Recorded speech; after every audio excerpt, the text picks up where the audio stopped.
Et on se retrouve en direct sur le plateau de TV Finance. À présent, c'est le Flash Forex pour nous accompagner. Benoît Fernandez-Riou nous a rejoint. Bonjour. Bonjour Benoît.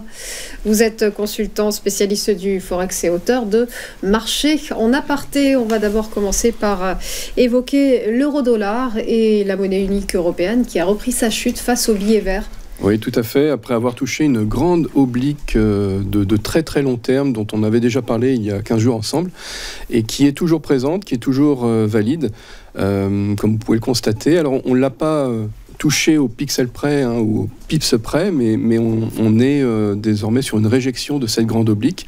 Donc c'est une zone qui risque d'être travaillée tout de même, puisque là on est en données mensuelles et donc il y a une énorme inertie sur ce graphique. Maintenant, quels sont les fondamentaux qui poussent à faire en sorte qu'on ait désormais cet effet? Et on voit bien un effet de biseau qui pourrait venir dans les mois qui sont devant nous.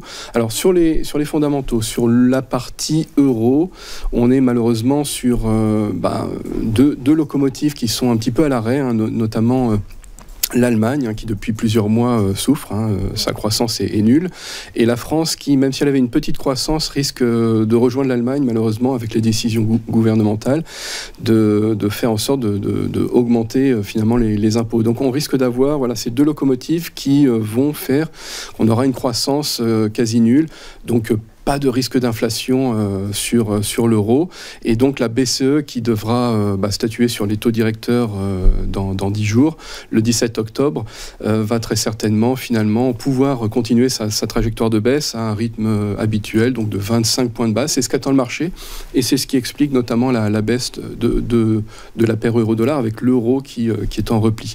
Sur la partie dollar américain, c'est un peu tout l'inverse. On est à moins d'un mois maintenant de l'élection américaine, et on est sur une incertitude parce que les sondages montrent que les deux candidats sont quand même au coude à coude.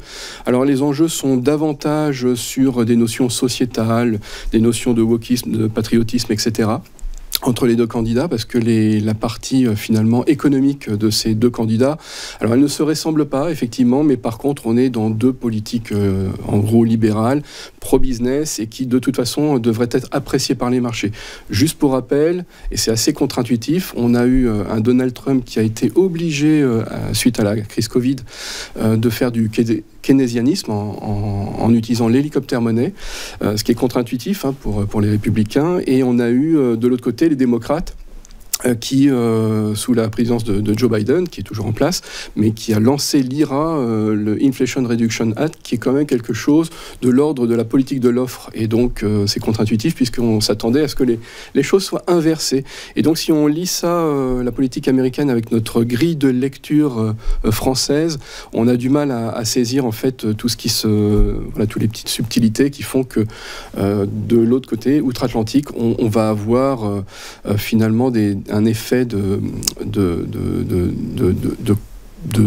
maintien, de soutien en fait de l'économie américaine d'une façon ou d'une autre, de manière pragmatique et non pas idéologique. Donc que ce soit Kamala Harris ou que ce soit Donald Trump qui retourne au pouvoir, on a de toute façon des marchés qui devraient apprécier les deux candidats, parce que les deux candidats vont continuer une politique pro-business, peut-être un peu plus de protectionnisme du côté de Donald Trump et un peu plus de régulation du côté de Kamala Harris. Donc ça, ce sera pour les détails. On en reparlera, on aura l'occasion d'en reparler. Pour l'instant, c'est l'incertitude entre les deux candidats. Mais quoi qu'il en soit, l'économie américaine se tient très bien actuellement. On a effectivement une baisse des taux qui a été possible de manière assez surprenante, de 50 points de base, on en a parlé aussi. Ça a propulsé finalement les indices vers des plus hauts, ça soutient le dollar,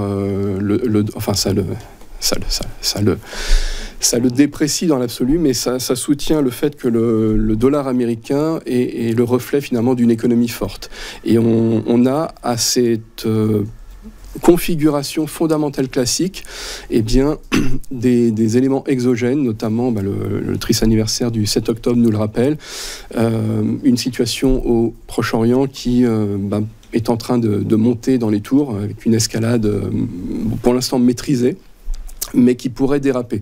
Et là, les marchés sont très attentifs surtout à cela, et c'est pour ça que ça amplifie aussi ce renfort de dollars américains, puisque généralement, en préparation de crise, voire même en configuration de crise, c'est plutôt le dollar américain qui va s'apprécier. Donc on est là sur quelque chose de très logique qui a été marqué sur ce graphique. Vous voyez, une baisse de l'euro pour des raisons conjoncturelles sur la partie France et la partie Germanie, et on a cette partie américaine qui se tient bien, et des tensions géopolitiques qui font que ça renforce le dollar américain.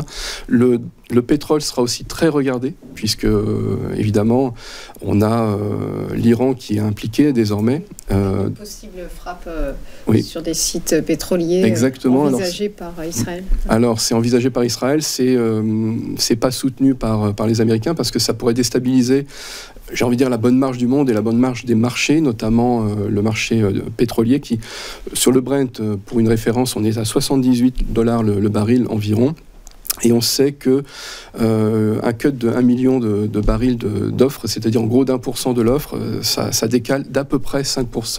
Donc comme l'Iran pourrait, s'il est touché, avoir un impact de 2% de la production, jusqu'à 2%, eh bien ça pourrait impacter normalement le dollar américain, enfin pas le dollar américain, le cours du pétrole, le WTI, le Brent notamment, de environ 10%, ce qui nous propulserait les cours de, en gros, $8 de plus. Et donc on se rapprocherait, voire peut-être même qu'on dépasserait avec l'inertie la barre des $80, ce qui serait donc un très mauvais signal aussi pour la bonne marche économique, un très mauvais signal pour l'Europe qui paye toujours son pétrole en dollars, mais qui doit faire la conversion avec un euro-dollar faible. Donc tout ça, ce sont des scénarios à vérifier, à suivre, qui ne sont pas à risque nul en quelque part, et qui pourraient changer la donne par rapport au contexte fondamental dont on a parlé.